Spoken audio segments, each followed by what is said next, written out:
विद्यार्थियों,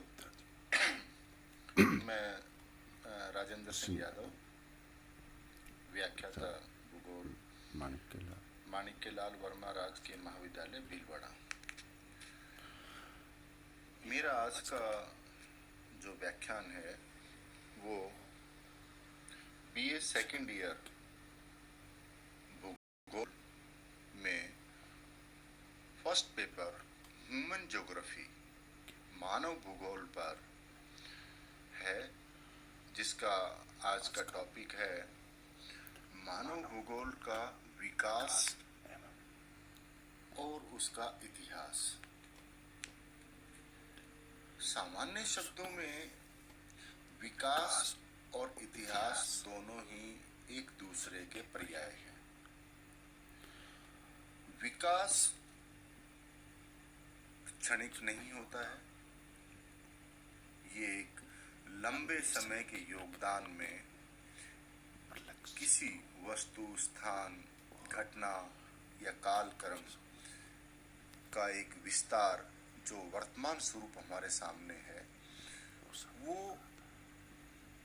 एक लंबे अंतराल में परिदर्श होता है, परिलक्षित होता है। यानी वो इतिहास से लेकर के वर्तमान तक उसमें जो प्रगति हुई, उसमें जो विकास हुआ।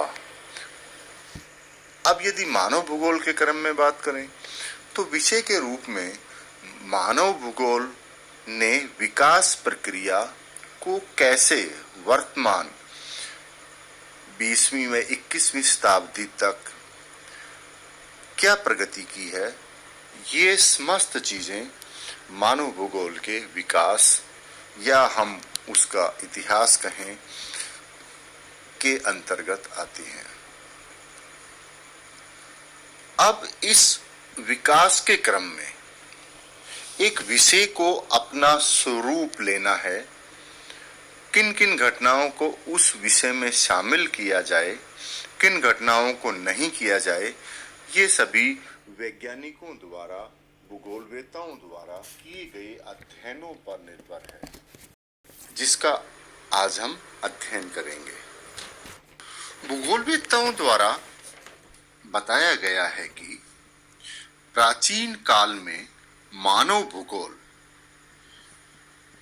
भूगोल का विकास मनुष्य के द्वारा सक्रिय रूप से वातावरण पर अपना प्रभुत्व स्थापित करने के साथ ही प्रारंभ हो गया था।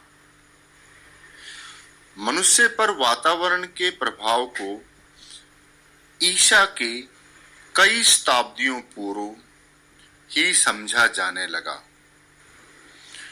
मानव सभ्यता के आरंभिक युगों में यूनान, मिस्र, भारत और चीन के लोग प्राकृतिक शक्तियों के प्रभाव को मानने लगे थे। यहाँ पर प्राचीन काल में सूर्य, वायु, अग्नि, जल जिसे हम वरुण कहते हैं, वर्षा जिसे हम इंद्र कहते हैं, को देवता मानकर उनकी पूजा होती थी। वेदों में नक्षत्रों, सौरमंडल, ग्रहों का वर्णन तथा पृथ्वी, वायुमंडल, वनस्पति आदि का विस्तार पूर्वक वर्णन मिलता है। सभ्यता के प्रारंभिक चरण में प्राकृतिक शक्तियों के प्रभाव को लोग मानने लगे थे। इसी क्रम में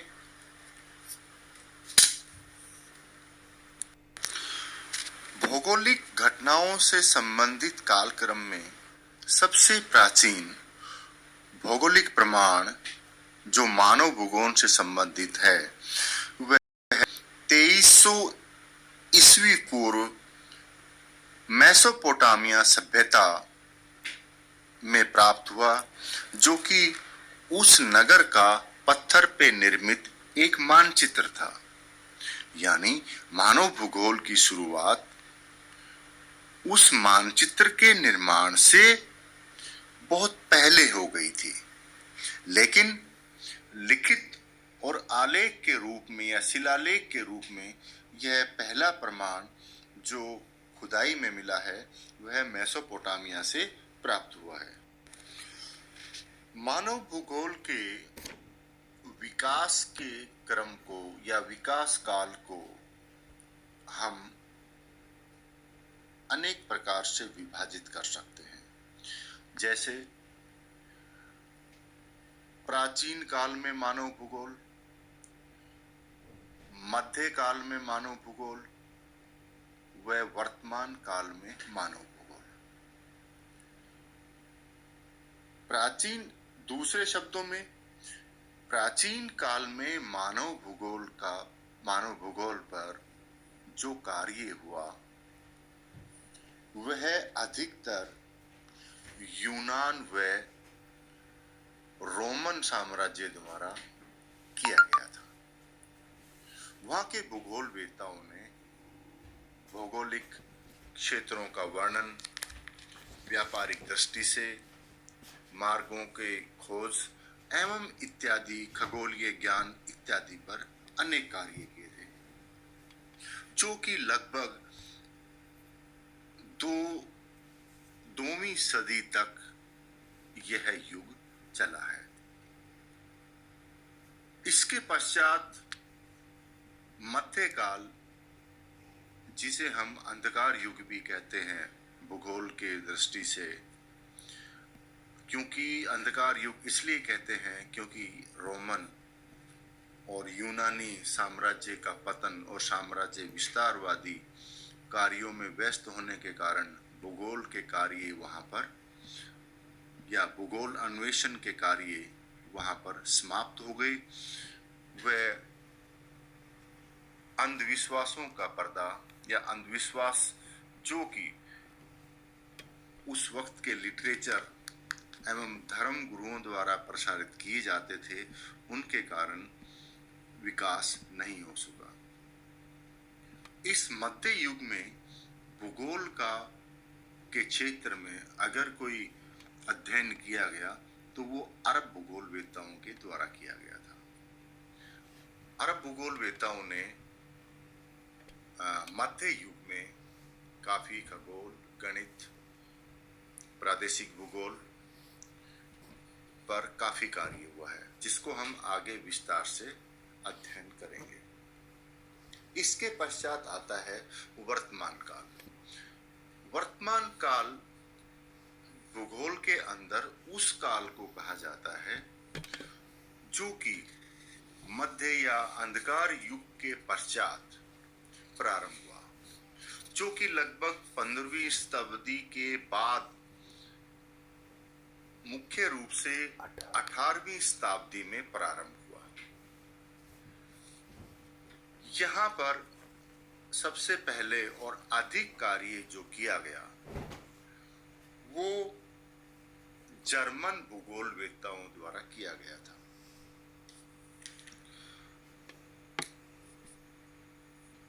इसके पश्चात फ्रांस में भी भौगोलिक क्षेत्रों में काफी कार्य हुआ, जिसे France school of thought, German school of thought या जर्मन भौगोलिक विचारधारा, फ्रांसीसी विचारधारा, भौगोलिक विचारधारा, अमेरिका व ब्रिटेन में भी भौगोलिक क्षेत्र में या मानव भूगोल के ऊपर काफी विस्तृत अध्ययन हुए हैं, जिसकी हम आगे आने वाले टॉपिक्स में विस्तार से चर्चा करेंगे। प्राचीन काल में मानव भूगोल या भूगोल के क्षेत्रों में भारत के विभिन्न ग्रंथों, महाभारत, रामायण, पुराण, वेदों, जैन साहित्य, शिलालेखों इत्यादि में अनेकों भौगोलिक कार्यों व भौगोलिक क्षेत्र या मानव भूगोल के क्षेत्र में विद्वानों द्वारा किए गए कार्यों के उल्लेख मिलते हैं।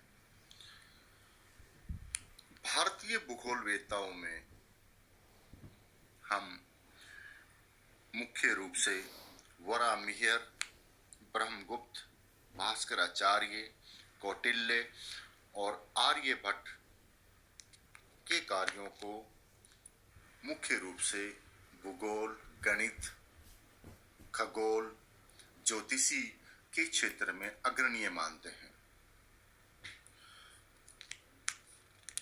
कौटिल्य, जो कि मूलतः एक अर्थशास्त्री थे, उन्होंने भारत की कृषि व्यवस्था, आर्थिक व्यवस्था के ऊपर विस्तृत लेख लिखे हैं, जो कि मौर्य साम्राज्य के चंद्रगुप्त के गुरु थे। आर्यभट्ट ने चौथी सदी में ये बताया कि पृथ्वी की आकृति गोल है एवं वो एक महान गणितज्ञ थे। उन्होंने त्रिभुज, वर्ग इत्यादि आकृतियों का क्षेत्रफल कैसे निकालते हैं, कैसे गणना करते हैं, ज्योमितीय के सूत्र एवं गुण उन्होंने बतलाए एवं पृथ्वी की परिधि का आकलन भी आर्यभट्ट द्वारा किया गया, जो कि उन्होंने 24,835 मील बताया था। वो वास्तविकता के बहुत करीब है। उस वक्त कोई सैटेलाइट या किसी प्रकार का कोई इंस्ट्रूमेंट नहीं था, तब भी आर्यभट्ट ने पृथ्वी की परिधि की गणना की। हमें यह याद आ रहा है मुझे कि भारत ने जो पहला सैटेलाइट छोड़ा था उसका नाम भी आर्यभट्ट था। जहां हम ब्रह्मगुप्त की बात करते हैं, राजा हर्ष के वक्त में ब्रह्मगुप्त ने जीरो, शून्य या दशमलव का ज्ञान दिया। वो एक महान गणितज्ञ थे। वराहमिहिर ने ज्योतिष, गणित, गुरुत्वाकर्षण और यहां तक कि सूर्य व पृथ्वी के साथ साथ अन्य ग्रहों का भी वर्णन बताया एवं यह भी बताया कि सभी ग्रह, प्लैनेट्स, नक्षत्र अपने एक निश्चित परिधीय मार्ग में भ्रमण करते हैं, जो कि गुरुत्वाकर्षण के कारण उस मार्ग पर स्थिर रहते हैं। भास्कराचार्य भी एक महान गणितज्ञ हुए हैं। इस प्रकार से इतिहास के रूप में हमें मानव भूगोल के संबंध में भारतीय भूगोलवेत्ताओं के द्वारा किया गया कार्य मानव भूगोल के इतिहास की प्रथम कड़ी साबित होती है कि भारतवर्ष, जहां सिंधु घाटी सभ्यता, दक्षिण के विशाल मंदिर, ये सभी गणितीय व भौगोलिक, सूर्य की दशा, चंद्र ग्रहण इत्यादि सभी चीजों को ध्यान में रखकर बनाए गए हैं। वर्ष भर पवनें किस दिशा से चलती हैं, किस दिशा में बहती हैं। भारत, जो कि एक विशाल देश है, जहां का तापमान, भारतवर्ष की अगर जलवायु के बारे में कहा जाए तो भारत में इतने प्रकार के जलवायु या मौसम हैं जितने कि पूरे संसार में पाए जाते हैं। तो यहाँ का जो पौराणिक इतिहास है, यहाँ के भूगोलवेत्ताओं का, वो काफी समर्थ है, लेकिन उसको उन पुराणों, वेदाओं में से संकलित और पाठ्यक्रम में शामिल, पुस्तकबद्ध करने का कार्य अभी इतना नहीं हुआ जितना होना चाहिए था। आज हमने अपने टॉपिक में मानव भूगोल के विकास के क्रम में भारतीय भूगोलवेत्ताओं के योगदान पर चर्चा की है एवं यह भी जाना कि मानव भूगोल के विकास को 3 भागों में हम विभक्त कर सकते हैं। एक, प्राचीन काल में मानव भूगोल का विकास, मध्यकाल और वर्तमान काल, या हम इसे सदी के क्रम में भी बांटकर देख सकते हैं किन किन सदियों में मानव भूगोल के क्रम में क्या क्या विकास हुए हैं। हम अगले टॉपिक में, अगले जो मेरा लेक्चर होगा, हम उसमें प्राचीन काल में मानव भूगोल में यूनान और रोमन के भूगोल वेताओं के योगदान पर चर्चा करेंगे। धन्यवाद। मैं उम्मीद करता हूं कि आपको मेरा ये व्याख्यान समझ में आया होगा और उम्मीद करता हूं कि आप भी जो मानव भूगोल के संबंध में पुस्तकें आपके पास मौजूद है उन्हें पढ़ें और जब भी हम अगले